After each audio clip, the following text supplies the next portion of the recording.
Just show her a little.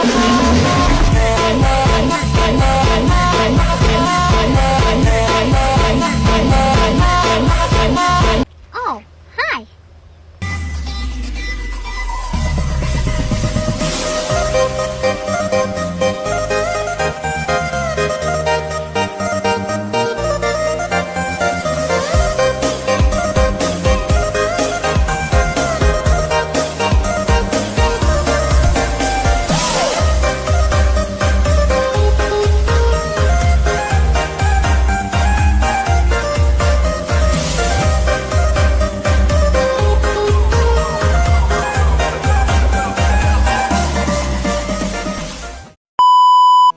Assalamualaikum warahmatullahi wabarakatuh. Kami mahasiswa dari Universitas Muhammadiyah Metro, Fakultas Keguruan dan Ilmu Pendidikan, Program Studi Pendidikan Ekonomi semester 2 dengan saya Kanza Sabita Rahma dan saya Indah Utami yang akan memenuhi tugas mata kuliah IPS Kepadu. Selamat menyaksikan. Nah, materi yang pertama ada perdagangan internasional. Apa sih perdagangan internasional itu? Perdagangan internasional itu merupakan suatu pertukaran barang, jasa, dan modal antara negara-negara yang melibatkan lintas batas wilayah. Nah, hal ini adalah salah satu aspek utama dari globalisasi yang merupakan pendorong utama bagi pertumbuhan ekonomi global. Perlu untuk teman-teman ketahui bahwa setiap perdagangan internasional itu sangat memungkinkan negara-negara untuk memanfaatkan keunggulan komparatif mereka, bahkan bisa memperluas pasar untuk produk dan jasa mereka itu sendiri, serta dapat pula meningkatkan suatu efisiensi produksi. Nah, tetapi pada dasarnya perdagangan internasional itu terjadi karena tidak ada negara yang dapat memproduksi semua barang dan jasa yang dibutuhkannya untuk keperluan sendiri, dan melalui perdagangan inilah negara-negara dapat memperoleh barang dan jasa yang tidak mereka hasilkan sendiri dengan cara menukarkan barang dan jasa yang mereka hasilkan dengan barang dan jasa dari negara lain. Oke teman-teman, selanjutnya di sini tercantum teori David Ricardo. Nah, teori ini menyatakan bahwa negara akan mendapatkan suatu manfaat dari sebuah perdagangan internasional jikalau mereka fokus pada suatu produksi barang dan jasa yang mereka hasilkan, dan pastinya dengan biaya relatif lebih rendah dibandingkan dengan negara lain, dan kemudian menukarkannya dengan barang dan jasa yang mereka hasilkan dengan biaya relatif lebih tinggi. Selanjutnya kita ke manfaat ekonomi. Nah, manfaat ekonomi itu apa aja sih? Oke, di sini manfaat ekonomi itu termasuk peningkatan suatu pendapatan, penciptaan lapangan kerja, peningkatan produktivitas, dan peningkatan inovasi. Namun, perdagangan internasional juga dapat memiliki dampak negatif loh. Apa sih dampak negatifnya? Nah, dampak negatifnya itu adalah seperti ketimpangan suatu perdagangan, kerugian lapangan kerja dalam industri yang kalah bersaing, dan risiko ketidakstabilan ekonomi global. Selanjutnya kita ke pengaruh perdagangan internasional. Nah, perdagangan internasional itu juga dipengaruhi oleh faktor politik, hukum, dan kebijakan, termasuk tarif, kuota impor, perjanjian perdagangan, dan kebijakan moneter. Dan karena hal inilah, pengaturan perdagangan internasional itu menjadi subjek perdebatan politik yang serius di banyak kalangan negara, sehingga secara keseluruhan perdagangan internasional itu memainkan peran penting dalam perekonomian global dan memberikan manfaat serta tantangan yang signifikan bagi negara-negara yang terlibat.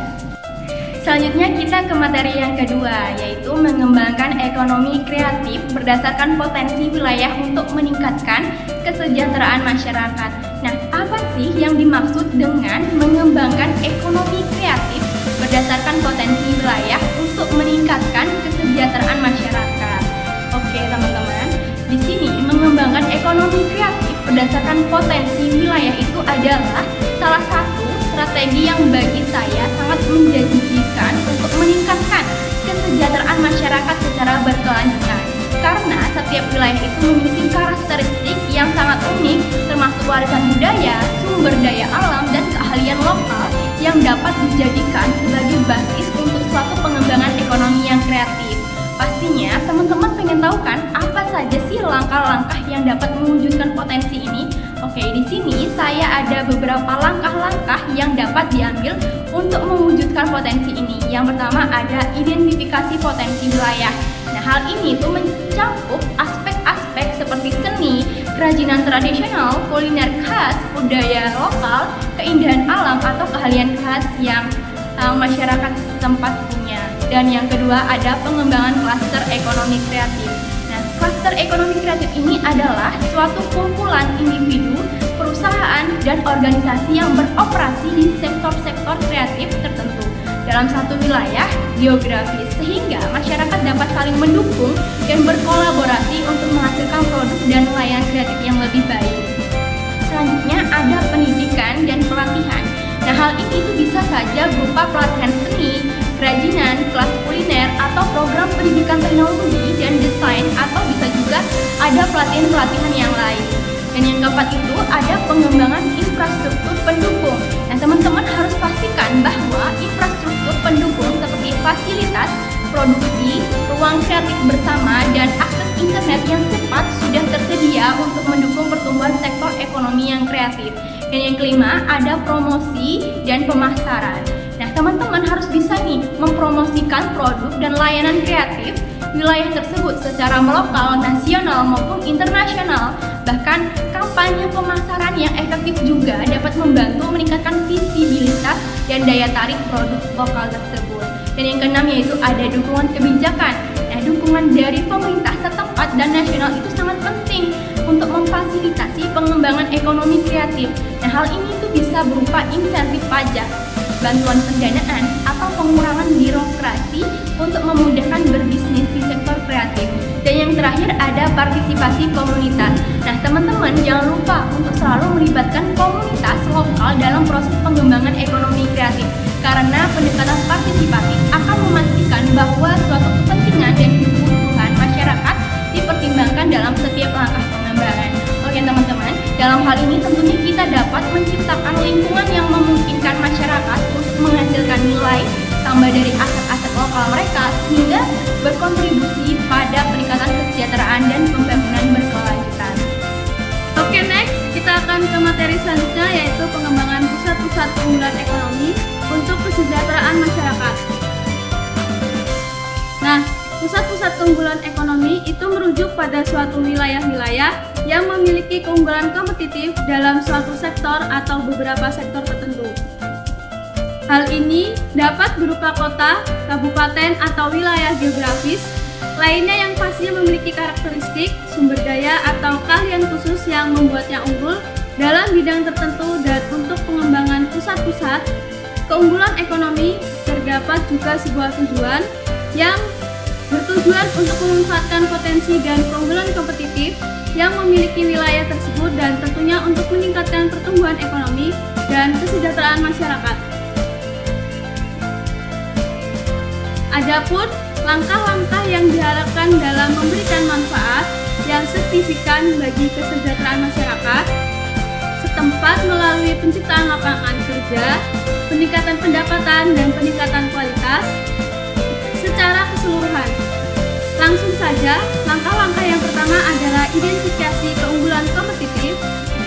Nah, hal ini mencakup penelitian tentang aspek-aspek seperti sumber daya alam, ketersediaan tenaga kerja, infrastruktur, dan keahlian khusus yang dimiliki oleh wilayah tersebut. Dan yang kedua, itu ada fokus pada sektor keunggulan. Misalnya, wilayah yang kaya akan sumber daya alam dapat mengembangkan sektor pertanian, pertambangan, atau pariwisata sebagai sektor-sektor unggulan. Dan yang ketiga, ada pengembangan infrastruktur dan sumber daya manusia seperti transportasi, energi, dan telekomunikasi. Selain itu, pendidikan dan pelatihan yang sesuai juga diperlukan untuk meningkatkan keterampilan dan kapasitas tenaga kerja lokal. Selanjutnya ada kolaborasi dan jaringan. Nah, kolaborasi antara pemangku kepentingan lokal termasuk pemerintah, perusahaan, lembaga pendidikan, dan masyarakat sipil sangat penting dalam pengembangan pusat-pusat keunggulan ekonomi. Sinergi antara berbagai pihak dalam memperkuat ekosistem bisnis dan inovasi dalam wilayah tersebut. Terakhir ada promosi dan pemasaran.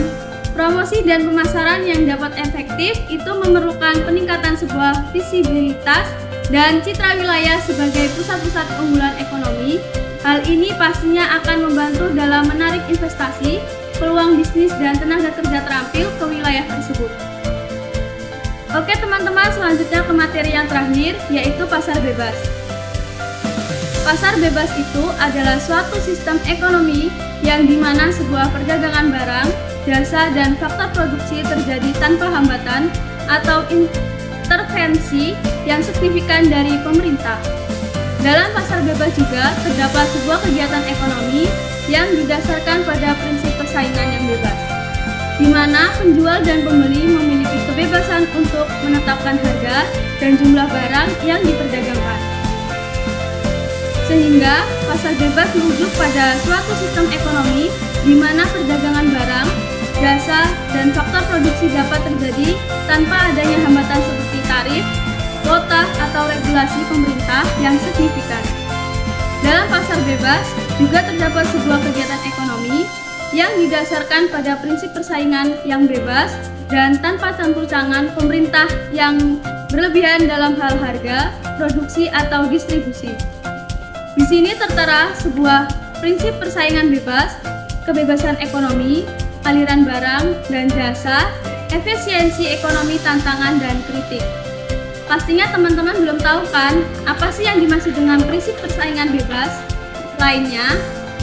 Langsung saja kita lanjutkan ke pembahasan.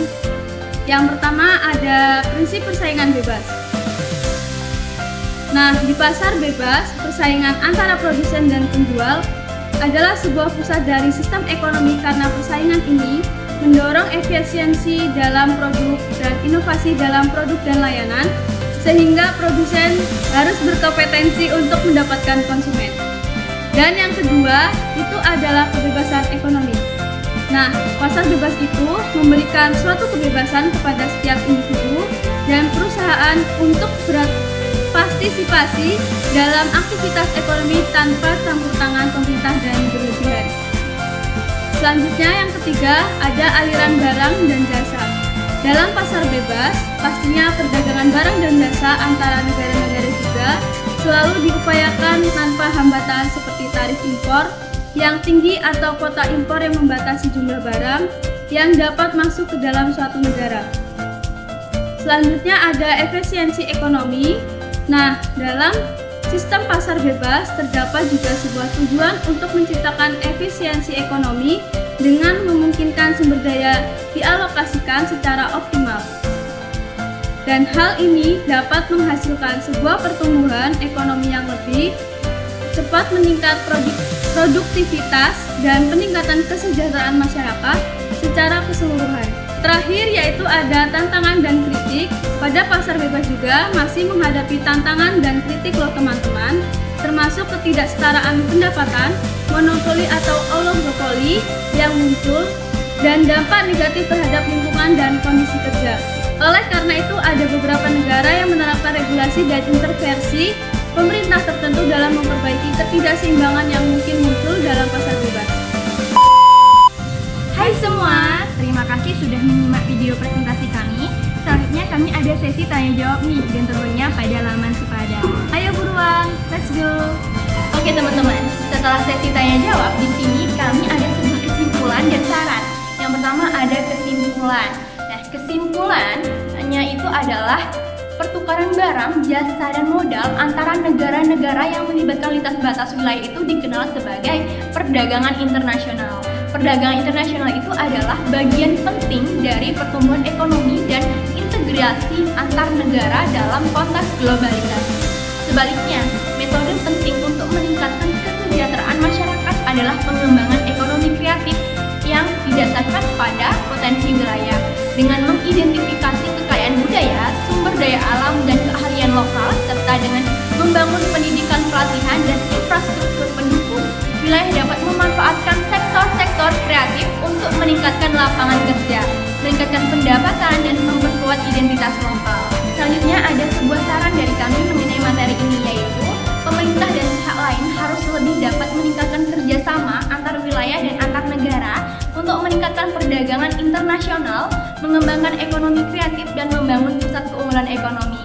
Hal ini dapat dicapai melalui kebijakan yang mendukung perdagangan yang adil dan berkelanjutan, investasi dalam pendidikan dan pelatihan untuk meningkatkan keterampilan masyarakat kreatif, dan alokasi sumber daya yang tepat untuk membangun pusat keunggulan ekonomi.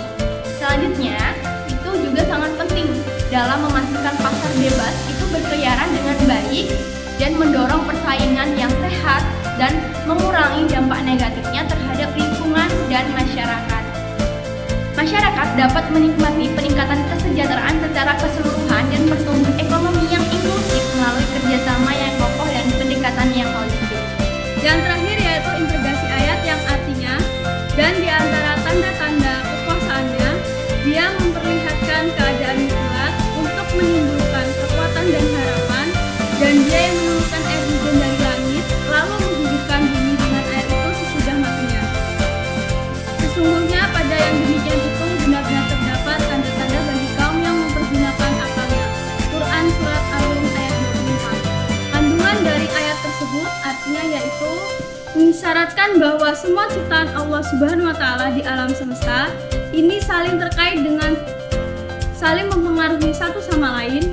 Tidak ada satupun makhluk atau fenomena alam yang berdiri sendiri, melainkan semuanya berada dalam satu sistem yang terintegrasi. Kilat dan hujan yang disebutkan dalam ayat menunjukkan adanya interaksi antara ruang angkasa dengan ruang bumi. Hujan yang turun dari langit memberikan kehidupan bagi bumi yang kering, sehingga tanaman dan makhluk hidup lainnya dapat tumbuh dan berkembang. Fenomena ini mencerminkan ketergantungan antar ruang dalam sistem alam. Apa yang terjadi di suatu ruang atau angkasa yang akan berdampak pada ruang lainnya atau bumi. Begitu pula sebaliknya, kondisi di bumi juga dapat mempengaruhi keadaan di angkasa. Ketergantungan antar ruang ini berpengaruh langsung terhadap kesejahteraan masyarakat. Hujan yang